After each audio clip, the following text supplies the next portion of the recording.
La difficulté qui m'a beaucoup marqué, c'est l'attente prolongée des sorties et le refus de prendre leur financement.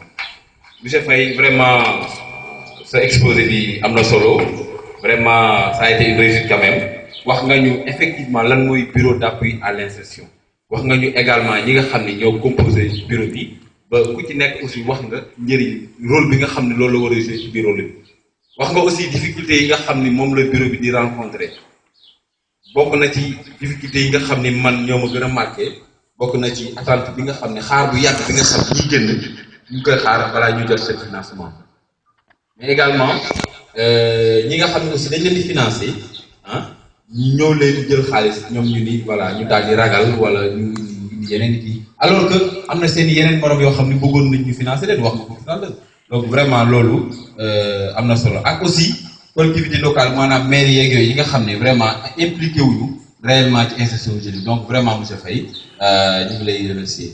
Bon, monsieur Ndao vient de nous rejoindre, donc avant de passer la parole à monsieur Ley, donc nous allons donner la parole à monsieur le directeur et après nous allons continuer la conférence. Voilà, je vous remercie. Merci monsieur Sam, bonsoir tout le monde. Donc, je crois que vous avez déjà ouvert, monsieur le chef de travaux est là, donc je souhaite à tout le monde vraiment pouvoir suivre la conférence. Ça porte sur le volet pédagogique. J'ai bien aimé quand même cette conférence parce que en fait on fait des conférences qui n'ont presque pas un lien avec ce que nous attendons. Mais les professeurs sont là, les conférenciers, je les salue. Je salue également le président parce que je crois que c'est la première activité qu'ils ont eu à mener pour le gouvernement scolaire. J'encourage tout le monde, l'équipe. C'est pas facile parce que chaque fois, quand il y a des activités, il y a des gens qui viennent et d'autres qui ne viennent pas, surtout du côté des apprenants. Il faudrait également une sensibilisation à ce niveau pour que tout un chacun sache que c'est l'affaire de tout le monde. C'est la vie de l'établissement. Donc, toute personne qui est là pour contribuer à sa manière. Mais en tout cas, je vous invite à mieux sensibiliser pour que quand de pareilles activités se tiennent ici au niveau du centre, pour tout le monde, même si tout le monde ne peut pas être là, au moins la plupart des gens soient là. Parce que l'école compte presque 200 personnes apprenants. Il y a également les formateurs qui sont là, donc il y aura plus de 200 personnes. Et si on fait un peu le calcul, il y a moins de 100 personnes qui sont là. Je crois que ça, il faudrait quand même, monsieur le responsable de com, passer dans les classes avec le président, sensibiliser davantage et présenter des activités que vous aurez à mener. Et même si c'est important, peut-être ils n'ont pas l'information pour savoir, pour participer. Donc je remercie également les collègues qui sont là et ceux qui ont peut-être eu l'empêchement de venir. Je m'excuse également du retard que j'ai accusé, mais j'étais dans les activités de l'école. Et c'est vraiment, je vous laisse continuer.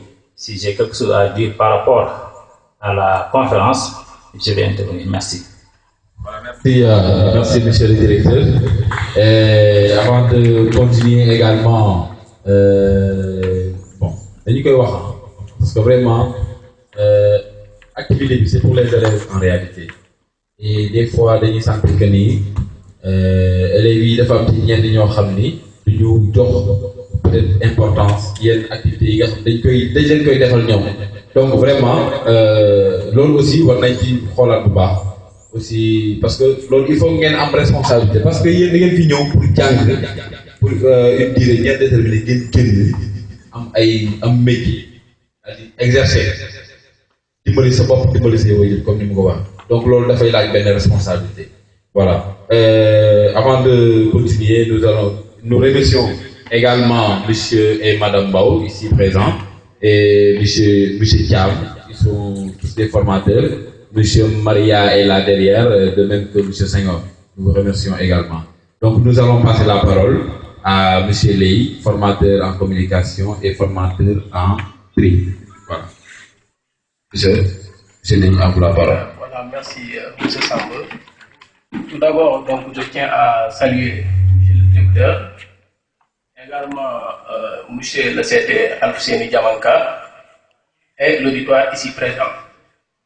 Je tiens également à saluer cette belle initiative donc, de la part du gouvernement scolaire et à remercier ceux qui nous ont fait l'honneur de partager avec vous ce moment de symbolique donc rencontre intellectuelle suite à l'exposé pertinent de mon collègue Michel Faye. Cela devient à nouveau pour moi un plaisir autant qu'un honneur du fait que la méconnaissance des possibilités offertes pour trouver un emploi pourrait constituer une entrave pour nos apprenants ou bien nos sortants. C'est ainsi que, au nom du formateur en train, j'interviens pour éclaircir dans le même sillage du discours de Moussa Faye, donc certains aspects qui ressortent de mes compétences. Que signifie trait? Quelles sont les possibilités que trait peuvent nous offrir? Par rapport à ces deux questions, donc je vais commencer par la première, à savoir que signifie trait. Donc trait qui signifie trouver un emploi salarié, je pense que ça doit concerner vraiment tous nos apprenants, ça doit retenir leur attention. Parce que si on est là au niveau du CFP de Matam, ce n'est pas pour venir uniquement acquérir des connaissances et au retour retourner. Comme j'ai souvent l'habitude de le dire à mes apprenants, évitez de retourner bredouille. Voilà, retourner sans rien quand même remporter. On est là pour travailler, pour obtenir le diplôme, mais enfin pour trouver quand même un emploi salarié. À chaque fin du mois, vous allez percevoir donc du salaire.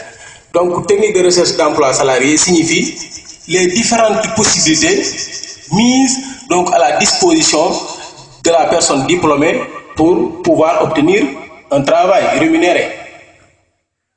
Et après donc cette petite explication de cette notion, il est très important pour l'apprenant, pour le sortant de connaître donc quelles sont les différentes possibilités. Et la première chose, je pense, à connaître en ce moment, c'est quoi? On est à Matam. Il est très important donc pour le sortant de connaître au niveau de la région de Matam quels sont les services, entreprises, projets, etc. susceptibles de nous offrir un emploi salarié. C'est très important parce qu'on est là, on est au niveau du CFP de Matam, mais on ignore donc les services.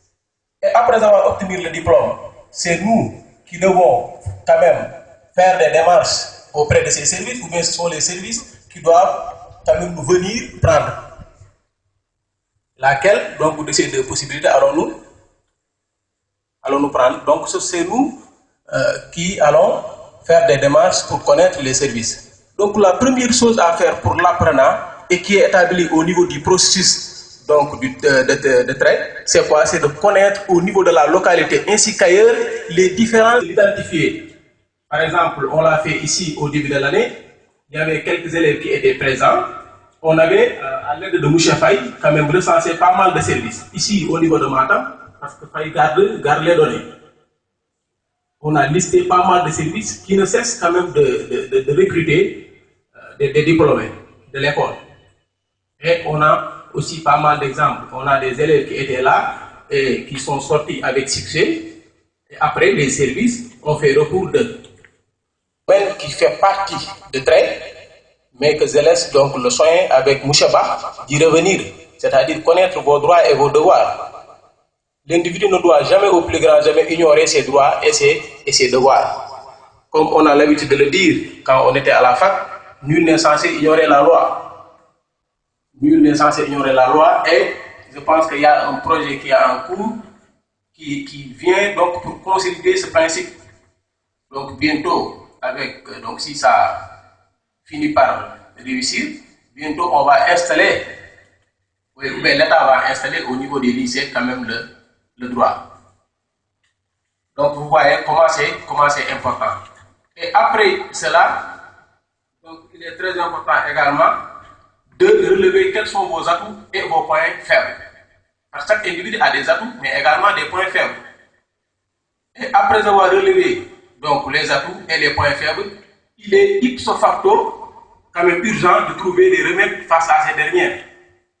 Ipso facto, vous devrez chercher des solutions face à qui, à quoi, face à vos points faibles. Parce que si l'individu qui prétend quand même trouver un emploi a des manquements professionnels, il doit tout faire pour les combler afin de pouvoir être au top. Ça, je pense que quand même c'est un truc que l'individu doit s'efforcer dès l'instant qu'il est au niveau du CFP, dès l'instant qu'il est là, essayer de s'efforcer, comme j'ai souvent l'habitude de le dire encore une nouvelle fois aux apprenants, ne pensez pas que donc voilà, on est là, on est élève. Vous n'êtes plus élève, vous êtes des professionnels. Parce qu'un professionnel, vous êtes formé pour 2 ans, après l'obtention du diplôme, vous serez automatiquement, par l'aide de Dieu, pris quelque part. Donc vous devrez commencer à se comporter comme professionnel. Et, je pense qu'après avoir connu tous ces éléments-là, voilà, l'essentiel quand même arrive. C'est quoi? C'est-à-dire le dossier de candidature. Le dossier de candidature. Je reviens sur ça. C'est un dossier qui est très important. Tout à l'heure, je disais que donc, la méconnaissance peut constituer une entrave pour obtenir un emploi. Mais quelqu'un qui ignore donc, comment établir ce dossier à 0% pour être recruté. Parce que donc, le poste à pourvoir sera concurrencé par pas mal de personnes. Si par exemple tel service a fait une annonce pour prendre un agent de comptabilité, sachez que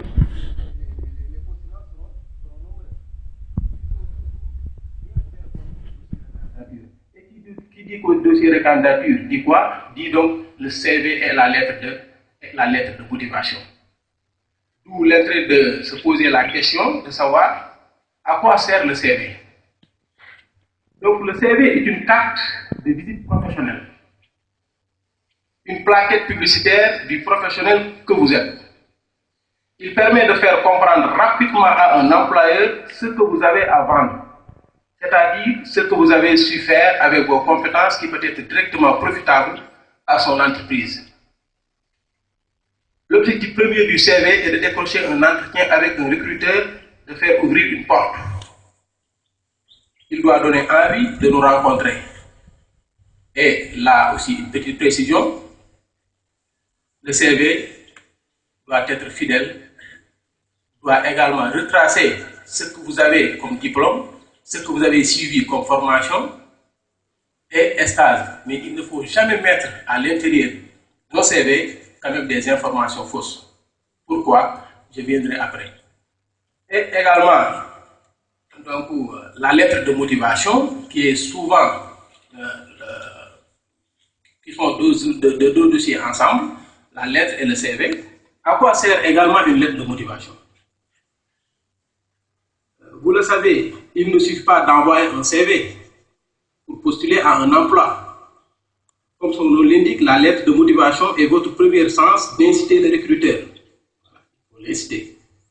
Avec quoi? Avec vraiment les différents mêmes arguments établis à l'intérieur de votre lettre, avec pertinence. À vous rencontrer et ou à prendre connaissance de votre CV. Elle est à ce titre plus importante que le CV et ne peut se résumer à une simple lettre d'introduction où l'on se contente d'une présentation succincte de l'annonce du CV et de signer. La lettre de motivation n'est pas une simple lettre d'accompagnement, preuve en est. La lettre n'est pas jointe au CV. La lettre n'est jamais donc jointe au CV, c'est plutôt le CV qui est joint à la lettre. Donc vous voyez comment la lettre est importante. Une lettre de motivation répond à une demande précise. Une annonce particulière et se montrer originale. Elle doit exprimer clairement ce que vous savez faire. Pourquoi vous postulez, l'intérêt de votre candidature pour l'entreprise. Elle doit venir personnaliser et compléter votre CV en quelques mots en faisant la synthèse de votre parcours professionnel et de vos motivations, mais elle doit avant tout donner envie à son lecteur de vous proposer un entretien. Dans une zone où c'est l'agriculture qui développe le plus, on a ce qu'on appelle l'élevage. C'est parce que nous sommes dans une zone où l'élevage peut prospérer. Donc, c'était petits exemples pour vous dire que le milieu est propice pour qu'après votre formation, que vous puissiez en quelque sorte chercher des financements et s'investir dans la création d'emplois. Mais aussi, bon, je demande à mes collègues d'insertionnaires, c'est-à-dire de veiller à ce que les élèves puissent s'associer. Parce que vous savez qu'au Sénégal, il y a plus de 16 000 sociétés, ou bien 16 000 entreprises sont des entreprises individuelles. Quelles sont les conséquences de ces entreprises individuelles? Si le propriétaire de l'entreprise meurt, ça veut dire quoi? Quelles sont les conséquences? Ça veut dire c'est la succession. L'entreprise va disparaître, ensuite les emplois vont disparaître. Donc, il fait partie aussi des meilleures solutions aussi de faire regrouper des apprenants de même identité, de même localité pour les permettre de créer ce qu'on appelle des GIE ou bien des entreprises afin d'avoir le courage même, c'est-à-dire de trouver, c'est-à-dire d'entrer dans le monde d'emploi. Il y a aussi la possibilité de créer une entreprise individuelle.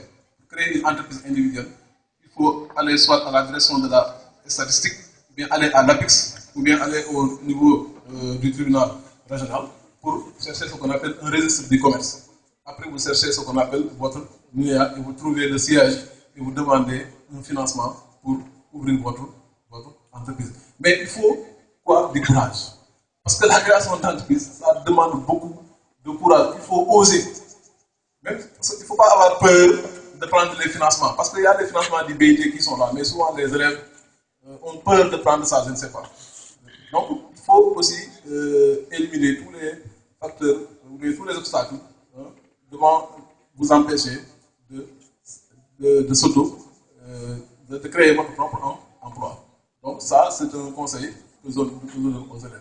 Donc il faut croire à votre formation professionnelle, c'est-à-dire croire aussi à vous-même. C'est-à-dire qu'il faut croire à vous-même, ne pas être pessimiste et savoir que la seule solution pour sortir de ces difficultés, c'est oser créer son emploi. C'est la petite intervention que je pouvais apporter par rapport au thème. Peut-être l'occasion ne nous a pas permis d'entrer beaucoup plus détaillé, mais quand même, c'est une petite intervention à faire. Et je vous remercie de votre attention. Merci et bonsoir. Merci, M. Ba.